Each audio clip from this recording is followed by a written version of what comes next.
अमेरिकी नौसेना की एक सबमरीन ने MK-48 टारपीडो से उस जहाज पर हमला कर दिया।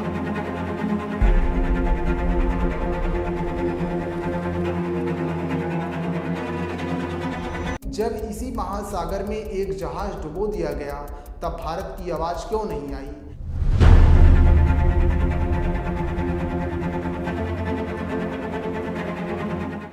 दुनिया में चल रही एक जंग अब सिर्फ मिडिल ईस्ट तक सीमित नहीं रही। यह जंग धीरे धीरे हिंद महासागर के दरवाजे तक पहुंच चुकी है। और सबसे चौंकाने वाली बात यह है कि इस कहानी में अब भारत का भी नाम आ गया है। 4 मार्च की सुबह हिंद महासागर में श्रीलंका के गाल शहर से करीब 40 नॉटिकल माइल्स दूर एक ईरानी युद्धपोत अपने देश की तरफ लौट रहा था। इस जहाज का नाम था आरिस्टीना। यह कोई साधारण जहाज नहीं था। सिर्फ 2 हफ्ते पहले यही जहाज भारत के विशाखापट्टनम में आयोजित मिलन 2026 नेवल एक्सरसाइज में हिस्सा लेकर लौट रहा था।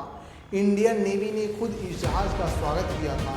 सोशल मीडिया पर तस्वीर डाली गई थी और हैशटैग लगाए गए थे ब्राइड्स ऑफ फ्रेंडशिप और यूनाइटेड थ्रग्स ओशियन। ईरानी सैनिक भारतीय नौसेना के साथ परेड में शामिल हुए थे और दोनों देशों के सैनिक कंधे से कंधा मिलाकर खड़े थे। दोस्ती की तस्वीर खींची जा रही थी। लेकिन सिर्फ 2 हफ्ते बाद वही जहाज समुद्र में डूब चुका था। अमेरिकी नौसेना की एक सबमरीन ने MK-48 टारपीडो से उस जहाज पर हमला कर दिया और कुछ ही सेकंड में पूरा जहाज समुद्र में समा गया। 87 ईरानी सैनिक की मौत हो गई, 32 लोग बच पाए, उन्हें श्रीलंका नेवी ने बचाया। और सबसे हैरान करने वाली बात, भारत ने क्या किया? कुछ नहीं। न कोई आधिकारिक बयान, न कोई विरोध, न कोई सवाल।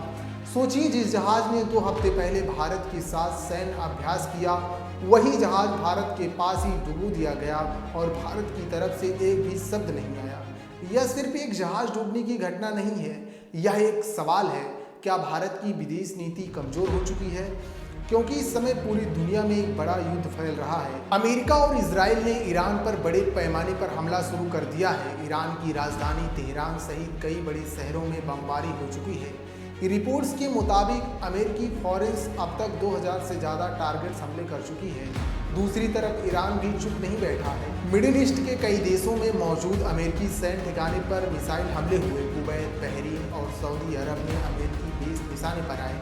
बहरीन में अमेरिका की 5th फ्लीट के हेडक्वार्टर के पास धुआं उठता देखा गया।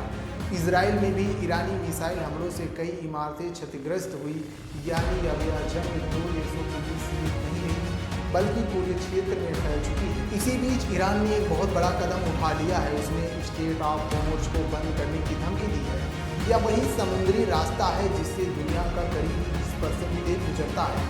अगर यह रास्ता बंद हो जाए तो पूरी दुनिया की अर्थव्यवस्था हिल सकती है और भारत के लिए यह बहुत बड़ा खतरा है, क्योंकि भारत अपनी ज़रूरत का लगभग 55% तेल मिडिल ईस्ट से आयात करता है। अब वापस आते हैं इस जहाज की कहानी पर। आरिस्टीना कोई युद्ध मिशन पर नहीं था। पूर्व भारतीय विदेश सचिव कर्नल सिंबल के अनुसार वह जहाज किसी तरह का हथियार लेकर नहीं जा रहा था, यानी वह लगभग डिफेंसिबल था। फिर भी उस पर हमला कर दिया गया। सबसे बड़ा सवाल यह है कि क्या किसी भी देश को दुनिया के किसी भी हिस्से में जाकर ऐसे हमले करने का अधिकार है? इंटरनेशनल लॉ क्या कहता है? क्योंकि अगर आज यह घटना ईरान के साथ हुई तो कल किसी और देश के साथ भी हो सकती है।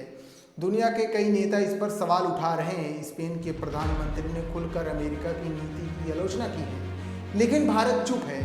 यह वही भारत है जिसने पिछले कुछ सालों में खुद को इंडियन ओशियन का गार्जियन कहा था। प्रधानमंत्री नरेंद्र मोदी कई बार कह चुके हैं कि भारत हिंद महासागर क्षेत्र में नई सिक्योरिटी प्रोवाइडर है, लेकिन जब इसी महासागर में एक जहाज डुबो दिया गया, तब भारत की आवाज़ क्यों नहीं आई? यह सवाल सिर्फ विपक्ष नहीं उठा रहा है, बल्कि पूरी दुनिया के विशेषज्ञ भी उठा रहे हैं। कुछ लोग यह भी कह रहे हैं कि भारत अब अपनी पारंपरिक स्ट्रेटजी ऑटोनॉमी खोता जा रहा है।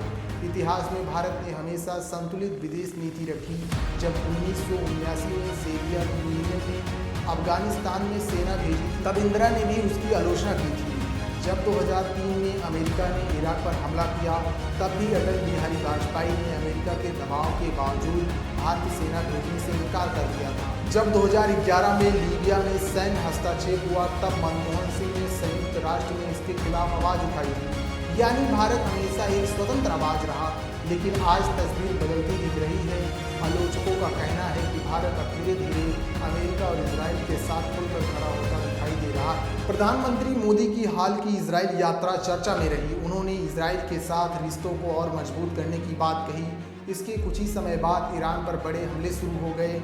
हालांकि यह कहना मुश्किल है कि इन दोनों घटनाओं का सीधा संबंध है या नहीं, लेकिन टाइमिंग ने सवाल जरूर खड़े किए। इसी बीच एक और मुद्दा सामने आया, तेल का। अगर मिडिल ईस्ट में तनाव बढ़ता है और स्ट्रेट ऑफ हॉर्मुज बंद होता है तो भारत की ऊर्जा सुरक्षा पर बड़ा खतरा हो सकता है। रिपोर्ट्स के अनुसार भारत के पास सीमित स्ट्रेटेजिक ऑयल रिजर्व है। अगर सप्लाई लंबे समय तक बाधित रही तो पेट्रोल और डीजल की कीमत बढ़ सकती है और इसका असर सीधे आम लोगों की जेब पर पड़ेगा। इतिहास हमेशा एक चीज़ सिखाता है, जब भी बड़े देश दूसरे देशों में युद्ध के जरिए राजनीतिक बदलाव करने की कोशिश करते हैं तो उसका परिणाम अक्सर अराजकता होता है। इराक, लीबिया और सीरिया इसके उदाहरण हैं। युद्ध कभी भी सिर्फ नेताओं के बीच नहीं होता, उसकी सबसे बड़ी कीमत आम लोग चुकाते हैं, चाहे वो ईरान हो या इसराइल के हों, अमेरिका के हों या फिर भारत के। आज दुनिया तेज़ी से बदल रही है, नए गठबंधन बन रहे हैं और पुराने टूट रहे हैं, और इसी बीच बदलती दुनिया में हर देश को यह तय करना होगा कि वह किस रास्ते पे चलना चाहता है, क्योंकि विदेश नीति सिर्फ कूटनीति नहीं होती, उसका असर अंत में हर नागरिक की जिंदगी पर पड़ता है। और यही वजह है कि आज यह सवाल पहले से ज़्यादा जरूरी हो गया है, क्या भारत अपनी स्वतंत्र विदेश नीति बनाए रख पाएगा या फिर दुनिया की इस नई शक्ति राजनीति में से किसी एक दुनिया का हिस्सा बनना पड़ेगा। आने वाले महीने में इसका जवाब शायद साफ हो जाए। वैसे इस पर आपकी क्या राय है, कमेंट बॉक्स में अपनी राय जरूर दें और चैनल को सब्सक्राइब जरूर करें। जय हिंद।